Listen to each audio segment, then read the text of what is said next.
Brought to you by Alman Auctions, the worldwide leader in antique tractor auctions.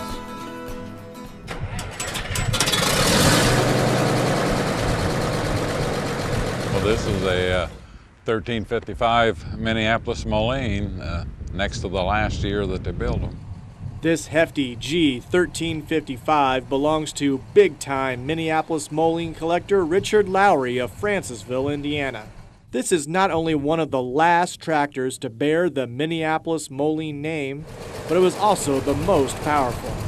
Yeah, for naturally aspirated, why they're pretty powerful, really. Of course, these only used a 504 cubic inch engine, and they're, I suppose you can get 120 horse out of them. The physical size still is the largest with the cab and all, the largest outside of the four-wheel drive. While power was a big focus in creating this beefy Wheatland-style tractor, it took a combination of features from both Minneapolis-Moline and Oliver to complete the package. The Minneapolis-Moline on these used the Minneapolis from the engine forward, and the rear from the engine back is Oliver. And on the transmission is an over-under shift, and but then the Moline did, it's the second model they built with the planetary rear end. The Moline built the planetaries first on these, and made them kind of unique. I think the planetary rear end makes a nice feature on them. And these tractors here, if nobody's ever drove one of these, I think they're really a comfort tractor back then. Really nice handling tractor. They're really smooth, and the shifting is really nice on them. When it comes to making comfortable tractors, handling is important. And this machine featured 18 forward speeds and big, easy power steering. But having a roomy, luxurious cab doesn't hurt either. The cab then is the Crenlow cab, and there's just an enormous amount of room in this cab, and they got good ventilation to them. And this one, I never did hook up the air on this one, but you could, but it's got the windows that you can get a good view, and they're nice, really a nice cab, I think, back then. They had a few of the aftermarket cabs that was kind of small, but when they come to this one, this was the last one that they put on. With its power, style, and comfort, this tractor was a popular choice in the Mini-Mo lineup.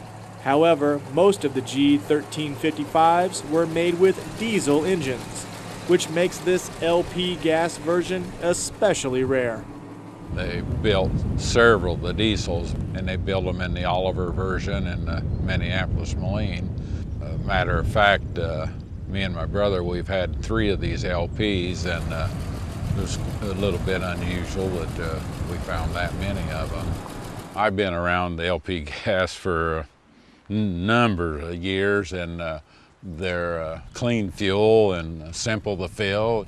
Your spark plug stayed clean, your oil stayed clean. You could run probably 6 times as long on the LP, and the oil just didn't seem to wear out, and they kept the impurities out of it, and it was a clean burning fuel, a cheaper fuel when they first come out, the LP gas. On occasion, Richard can be spotted venturing off the farm and onto the open road to share his Mini-Mo pride with others. Yes, I've took this on a couple shows, and took it on a couple tractor rides, and it's a nice tractor riding tractor. It draws a lot of cameras up, and when they see these, they are quite showy, I think, and so it's kind of fun.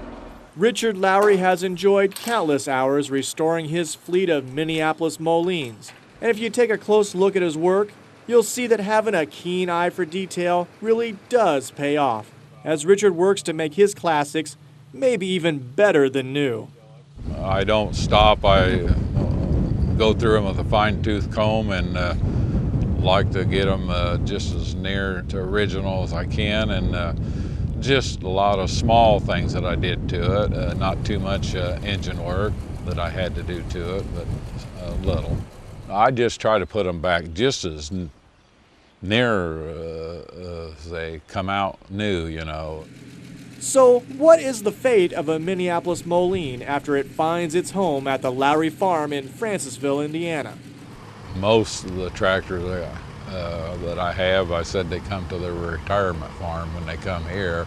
Well, matter of fact, I still farm with them, some, but there's a few of them that I exercise, and most of them just on retirement. So I just enjoy tinkering with them, I guess. You know, if I need a job done, well, I'm not afraid to get them out and use them, and they're capable of doing it.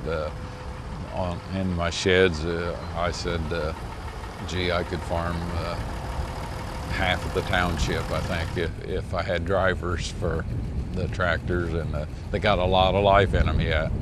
Whether it's for work or play, Richard Lowry keeps himself busy with his fine collection of tractors. With a fondness like that, it doesn't look like his Mini-Mo pride will fade anytime soon.